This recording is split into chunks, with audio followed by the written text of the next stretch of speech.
আসসালামু আলাইকুম, আমার নাম সোনিয়া আক্তার। আমি আজকে শুরু করতে যাচ্ছি চালতা রাসার রেসিপি আমার আম্মুর শেখানো পদ্ধতিতে।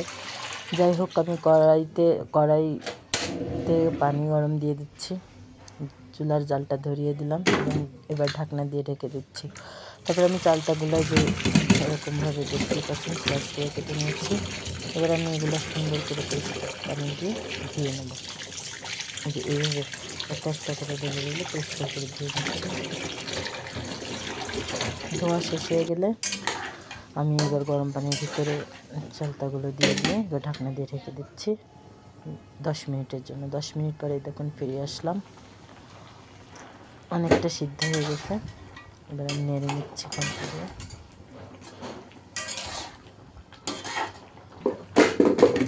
আবার আমি ঢাকনা দিয়ে ঢেকে দিলাম, আবারও 10 মিনিট সিদ্ধ করে নেওয়ার পর সিদ্ধ হয়ে গেছে। আমি এই পাশে আবার চুলার জাল ধরিয়ে দিচ্ছি এবং কড়াই গরম হতে থাক। আমি এদিকে মশলাগুলো রেডি করে নিই। প্রথমে আমি এই যে শুকনো উপকরণগুলো যে দেখতে পাচ্ছেন, এইগুলো আমি নিয়ে আসি আদা, রসুন, জিরা, কিছু শুকনো মরিচ আর পাঁচফোড়ন। এই যে প্রথমে আমি শুকনো জলগুলো যে তুলে নিচ্ছি, তালা শেষ।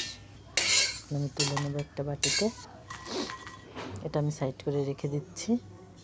এখন দিয়ে দেবো শুকনো উপকরণগুলো, যেমন পাঁচফোড়ন আর জিরা। এই যে দিয়ে দিচ্ছি, এগুলো আমি সুন্দর করে ভেজে নেব। ভাজা শেষ, এটা আমি এখন শিলপাটায় নামিয়ে নিচ্ছি। এখন আমি এটা সুন্দর করে গুঁড়ি করে নেব পাটায়। এই যে আমি বাটাবাটি শুরু করে দিলাম। যাই হোক, আমার বাটা শেষ। এবার আমি এটা একটা সাইড করে রেখে দিয়ে এবার শুকনো মরিচগুলো যেটা তেলে রেখেছিলাম ওইগুলো এখন বাটবো। এই যে এগুলো আমি আলাদা করে উঠাই রাখতেছি একটা বাটিতে।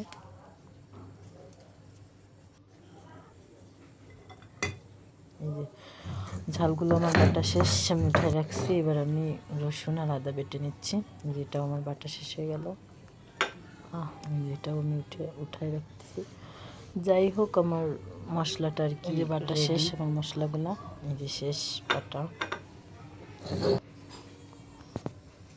বেশি কিছু প্রয়োজন হয় না, বাস এইটুকুই উপকরণ লাগে, আর তেমন কিছুই লাগে না। যা চালতাগুলো যে হালকা সিদ্ধ করে রেখেছি ওইগুলো আমি এখন এই যে দেখতেই পাচ্ছেন শিলপাটা আমি থেতো করে নিচ্ছি। ঠিক কনসিস্টেন্সিটা ঠিক এইরকমই থাকবে। পিস করে নিয়েছি, আমি আবার পিস করে দেখিয়ে দিচ্ছি যে ঠিক কেমন করে থেতো করতে হবে চালতাটা। আরও এক পিস করে আমি দেখিয়ে দিচ্ছি আপনাদের বোঝার সুবিধার্থে।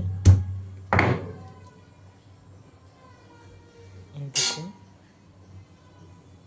ঠিক এইভাবে আমি সবগুলো একে একে করে নিচ্ছি।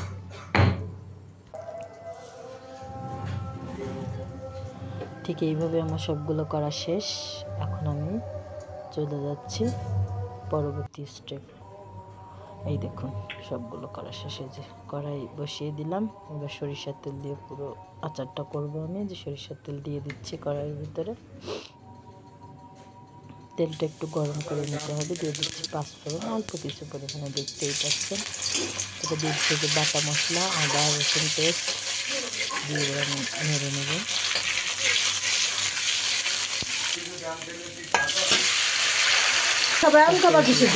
ছোটো করে রাখা চালতাগুলো এবার নেড়ে নিচ্ছি।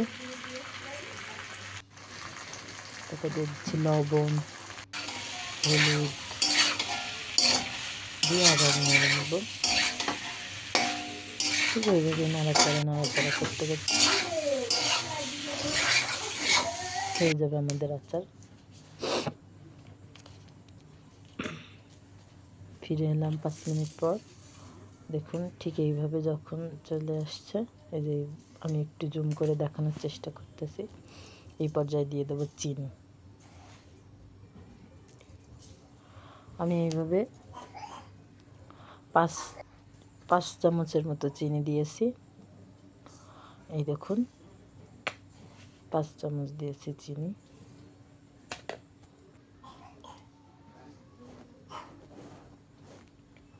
তারপরে দিয়ে দিচ্ছি যে গুড়,